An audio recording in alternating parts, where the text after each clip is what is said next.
রাধে রাধে, আমি সুদীপ্ত। আজকের ভিডিওতে কথা বলবো গুরু পূর্ণিমার ব্যাপারে। গুরু পূর্ণিমা কখন লাগবে, কখন ছাড়বে, গুরু পূর্ণিমার দিন কি করা উচিত, কি করা উচিত নয়। বেশিরভাগ লোকে গুরু পূর্ণিমার দিন এই ভুল কাজটা করে।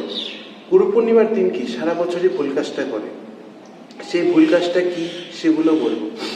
আগে বলি গুরু পূর্ণিমা মানে পূর্ণিমা যে লাগবে সেই পূর্ণিমার নাম কি হবে সেটা আমি বলে দিলাম। আবার বলছি, পূর্ণিমার নাম হলো গুরু পূর্ণিমা। পূর্ণিমা লাগবে 28শে জুলাই মঙ্গলবার সন্ধ্যা 6:18 লাগবে এবং ছাড়বে 29শে জুলাই বুধবার রাত 8:05।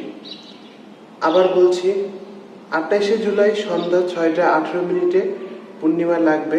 পূর্ণিমা ছাড়বে 29শে জুলাই বুধবার রাত 8:05 পূর্ণিমা ছাড়বে। পূর্ণিমার নাম হলো গুরু পূর্ণিমা।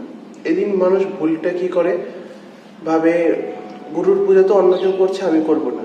এটা হবে না। নিজের গুরুর পূজা নিজেকেই করতে হবে। আপনার গুরু আপনাকে পূজা করতে হবে। আপনি খেলে আপনার পেট ভরবে।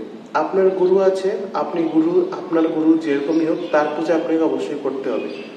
দীক্ষা নেওয়ার আগে গুরুকে দেখে দীক্ষা নিন, মানে গুরুর স্বভাব দেখে, রূপ দেখে না, স্বভাব দেখে দীক্ষা নিন। আর যে ভুলটা মানুষ করে, গুরুর যে কথা শুধু হলো সেটা মানবে না। গুরু যেটা ভালো কথা মনে করো বলবে, এই কাজটা তুমি করবে, এটা করবে, মনে করো বললো নিরামিষ খেতে, মিথ্যা কথা বলতে না, সৎকর্ম করতে, খারাপ কাজ করতে না, সেগুলো মানবে না। যেটুকু নিজের লাভের সেটুকুই মানবে। শুধু গুরুর থেকে নিজের লাভ কিভাবে ওঠানো যায় সেই চিন্তা বাদ দিয়ে গুরুর দেখানো পথে চলেন, তো আপনার মঙ্গল অবশ্যই হবে। তো গুরু পূর্ণিমার দিন এই কাজগুলো অবশ্যই করবেন।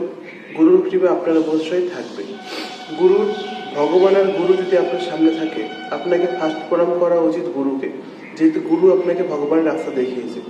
এই জন্য সবাইকে গুরু পূর্ণিমার অনেক অনেক শুভেচ্ছা এবং অভিনন্দন। রাধে রাধে।